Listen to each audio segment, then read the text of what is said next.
This is King Saul, and he's about to do something he should never have done. With one quick pull, Hippi tears the prophet's robe, but he didn't just rip cloth, he ripped his own destiny. Why did Saul do it? What did the prophet say? And how did a torn robe change everything for a king? You won't believe what happens next. Let's find out. Before David ever held a sling, Israel was led by judges and prophets. But the people looked at other nations and said, "We want a king, just like them." Samuel warned them. A king will take your sons for his armies, your daughters for his work, your grain for his tables. Are you sure you want this? We want a king, just like them. So God said to Samuel, "Give them a king. I will show you the one I have chosen." "And now, children, let me tell you how that king's story began. Once upon a time, in the land of Gibeah, there lived a wealthy man from the tribe of Benjamin. His name was Kish, and he was known far and wide for his riches, especially the many donkeys he owned. Kish had a son named Saul, tall, strong, and strikingly handsome. Everyone who saw him said, "Surely this is a special young man." Saul often helped his father manage the donkeys, waking up early each day to care for them. But then, one fateful day, something unusual happened. Kish went to the field and observed that his donkeys were missing. He called his son Saul and told him to take a servant to look for the lost donkeys. Without delay, Saul packed some food, filled his water pouch, and set off with one of the family's trusted servants. They journeyed from town to town, climbing hills, crossing rivers, and asking every shepherd and traveler they met, "Have you seen any stray donkeys?" But no one had seen them. They passed through the land of Ephraim, then through the region of Shalisha, but still no sign of the donkeys.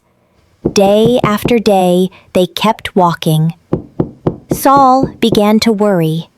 At last, he turned to his servant and said, "We've been searching for too long.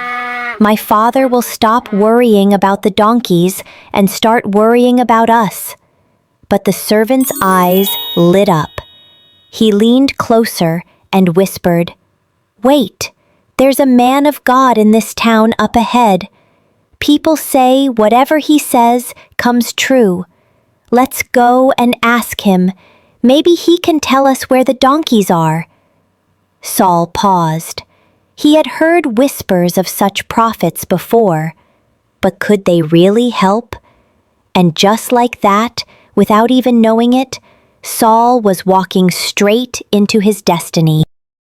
The servant told Saul, since they had finished their bread, they can give the prophet a quarter of silver he has with him. As Saul and his servant neared the town, they asked some girls coming out to fetch water, "Is the seer here today?" The girls smiled. "Yes, he's just arrived. He's going up to the high place to offer a sacrifice. Hurry, you'll catch him there." Saul and his servant climbed quickly. But what Saul didn't know was that the prophet Samuel had already been expecting him. After days of searching for his father's lost donkeys, Saul and his servant finally met the prophet Samuel. Samuel had been waiting.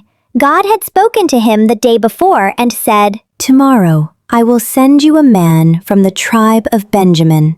Anoint him as ruler over my people." So when Samuel saw Saul walking toward the town gate, God whispered to his heart, "That's him." Saul didn't know who Samuel was, but when he asked for the prophet, Samuel smiled and said, "I am the seer." Then Samuel invited Saul to a special feast and gave him the seat of honor. He even placed before him the choicest portion of meat already set aside. Saul was surprised and confused. But the next morning, Just as the sun was rising, Samuel called Saul aside for a private moment.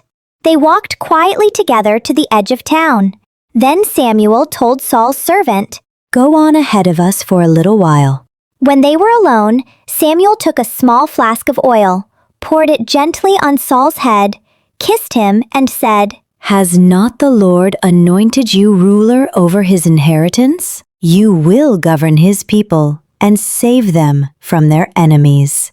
This moment was secret. There were no trumpets, no crowd, no royal ceremony, just Saul, Samuel, oil, and the whisper of destiny.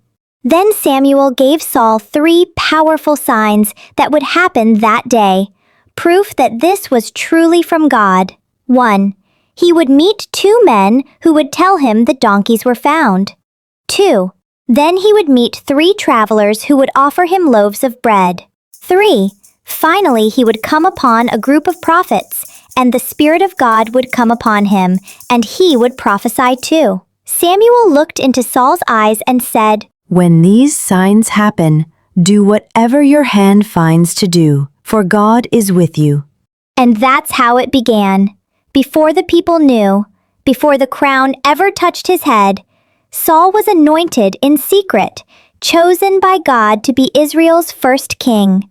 After Saul was publicly revealed as king, he returned home, and for a while, things went well. When trouble came from enemy nations, Saul led the Israelites bravely into battle. He was strong, courageous, and the people followed him.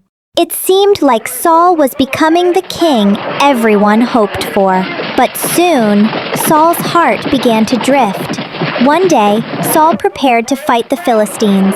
His soldiers were afraid, and many began to scatter. Samuel had told Saul to wait 7 days, and only then would Samuel come to offer the sacrifice to God.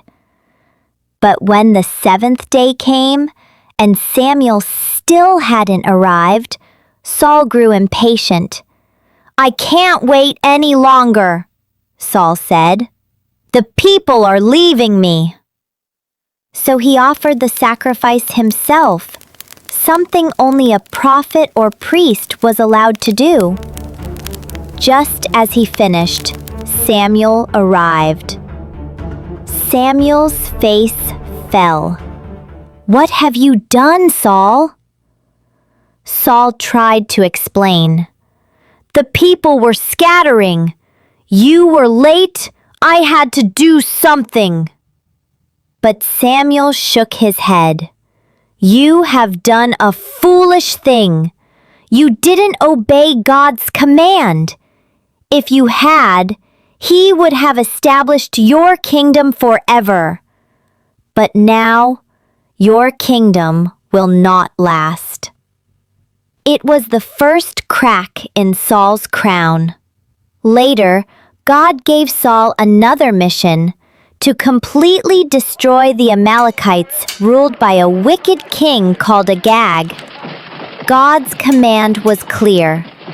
Destroy everything. Don't spare anyone or anything. Saul led the army into battle and won. But instead of obeying completely, he spared King Agag and kept the best sheep and cattle. When Samuel came to confront him, Saul greeted him with a smile. I've carried out the Lord's instructions. But Samuel frowned. Then, what is this bleating of sheep and lowing of cattle I hear? Saul tried to cover up. Oh, we saved the best animals to offer as sacrifices to God. But Samuel replied with one of the most powerful truths in Scripture. To obey is better than sacrifice, and to listen is better than the fat of rams. Because you have rejected the word of the Lord, He has rejected you as king. Then Saul did something desperate. He grabbed the edge of Samuel's robe as he turned to go, and it tore in Saul's hand. Samuel turned around and declared, "Today, the Lord has torn the kingdom of Israel from you and has given it to someone better." Sometime later, God spoke to Samuel again. "How long will you mourn for Saul? I have rejected him. Now fill your horn with oil and go to Bethlehem. There you will find a man named Jesse. I have chosen one of his sons to be king." Samuel was afraid. Saul was still king and could be dangerous, but he obeyed God. He arrived quietly in Bethlehem and invited Jesse and his sons to a special sacrifice. One by one, Jesse's sons were brought before Samuel. When Samuel saw the firstborn, Eliab, tall, strong, and handsome, he thought, "Surely this is the one." But God said, "Do not look at his appearance or height. People look at the outside, but I look at the heart." 7 sons passed before Samuel, and God said no to every one. Then Samuel asked, "Are these all your sons?" Jesse replied, "Well, there's still the youngest, David, but he's out in the fields watching the sheep." "Send for him," Samuel said. And when David came, young with bright eyes and a heart full of courage, God said, "This is the one, anoint him." Samuel took the oil and poured it on David's head, and in that moment, God's Spirit came powerfully upon David. From that day on, the Lord was with David and had left Saul. But now, David is a fugitive. How did we get here? If you don't know what happened, go back and watch the last 2 videos. Like, share, and follow the series to see the full journey unfold. The Adventures of Mariam and Eli.